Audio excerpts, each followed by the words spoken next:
Olá, me chamo Mariana Peixoto e juntamente com Egberto Santana e Jéssica Vilela, desenvolvemos o trabalho intitulado Diretrizes para apresentação de políticas de privacidade voltadas à experiência do usuário. Sabido que atualmente existe uma grande quantidade de informações pessoais sendo capturadas e compartilhadas pelos diversos sistemas de software. E as políticas de privacidade são elas de comunicação entre os sistemas e os usuários. Nelas existem informações sobre quais dados serão capturados, a finalidade da captura, o que as empresas farão com os dados e com quais terceiros esses dados serão compartilhados. No entanto, as políticas de privacidade geralmente são apresentadas de forma longa e com um vocabulário muito formal, fazendo com que o usuário acabe perdendo o interesse em ler o documento. Por conta do que foi exposto, o nosso objetivo é propor um guia para a apresentação de políticas de privacidade para melhorar a experiência do usuário.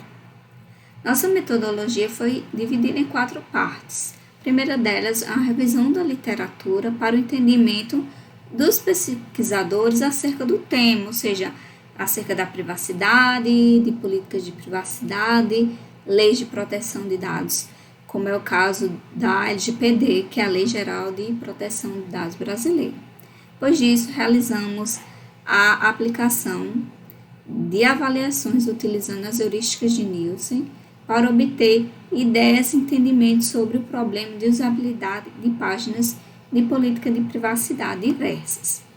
Também fizemos a aplicação da técnica de Design Sprint aliada aos resultados das heurísticas para desenvolver um guia com diretrizes para a solução do problema de falta de usabilidade em páginas de política de privacidade. Por último, a validação do guia ali na última etapa do Design Sprint. Bom, aplicamos as heurísticas de Nielsen em 10 políticas de privacidade distintas, de diferentes domínios, para observar de maneira geral quais os problemas mais frequentes das páginas de política de privacidade. Com isso, foi possível obter alguns insights bem interessantes. Por exemplo, conseguimos identificar que é necessário definir tópicos que soem como questões do próprio usuário, ou é importante definir ícones que representam os tópicos. Posteriormente às heurísticas de Nielsen, nós definimos uma política de privacidade para conseguir aplicar o Design Sprint. E a página de política de privacidade escolhida foi a página do site do Privacy Criteria Method.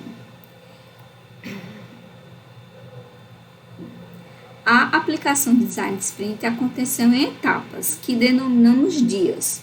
No primeiro dia, entendimento do problema, realizamos brainstorms e definimos um mapa de empatia para entender mais profundamente quais são os problemas enfrentados por usuários ao ler políticas de privacidade. Depois disso, fomos para o segundo dia, que é o dia de divergir ideias e funcionalidades. Para isso, aplicamos a técnica do Crazy 8 com alguns voluntários para a criação de novas ideias de funcionalidades e requisitos para páginas de política de privacidade. Com isso, conseguimos muitas ideias e criamos uma tabela de densidade para definir quais eram as ideias mais levantadas pelos diferentes voluntários. E também fizemos uma análise de impacto.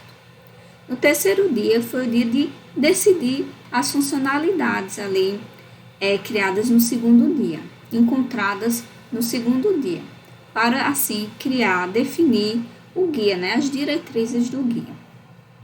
No quarto dia foi o dia de prototipação, que foi a aplicação das diretrizes do guia na página de política de privacidade do Privacy Criteria Method. E o último dia foi o dia de validação do protótipo com usuários voluntários. Então, conseguimos observar algumas métricas nessa validação, por exemplo, eficácia, eficiência e também satisfação.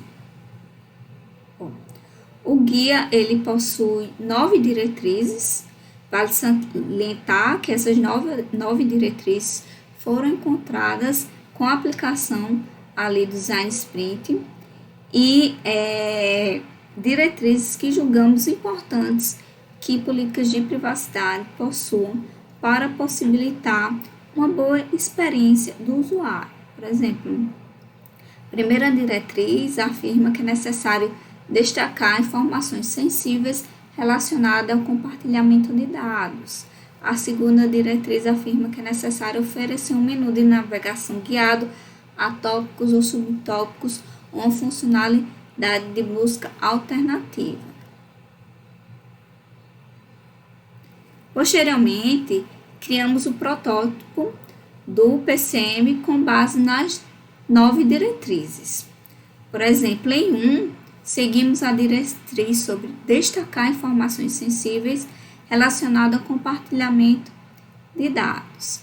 Com isso, nós conseguimos construir o protótipo que possuísse as 9 diretrizes ali do guia. Um protótipo que fosse adequado com aquelas 9 diretrizes.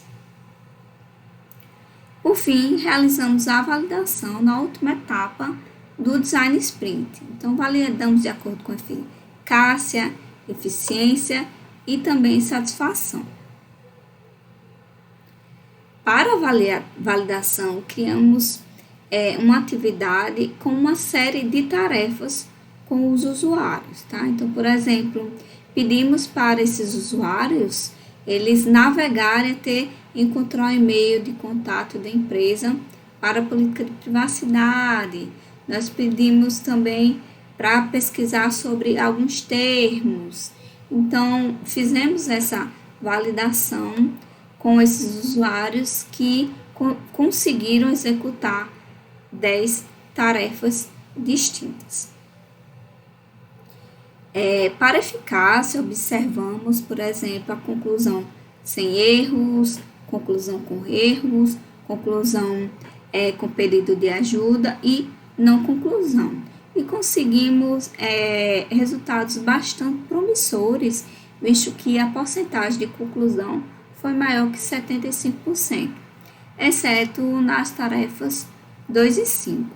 Também observamos a quantidade de cliques ou toques errados. Isso também foi bem baixa, visto que a maior média de número de cliques errados foi 3.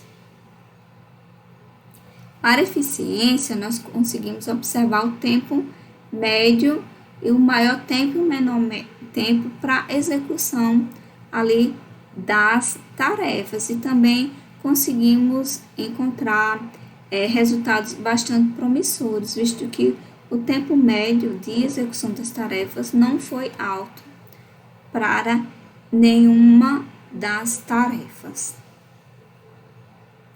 Também aplicamos os questionários SEC e o SUS e observamos alguns resultados bem promissores também, como a baixa dificuldade na realização das tarefas relatadas ali pelos participantes e também uma boa satisfação da execução dessas tarefas no protótipo ali do PCM.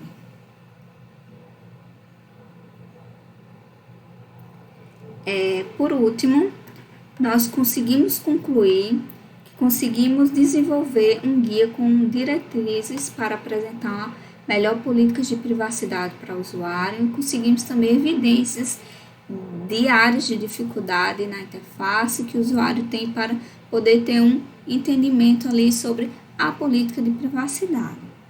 E também definimos vários trabalhos futuros que serão necessários, por exemplo, propor formas de apresentar melhorias na legibilidade do texto nas políticas de privacidade, analisar a conformidade das políticas de privacidade de acordo com as leis e outros trabalhos futuros. Obrigado.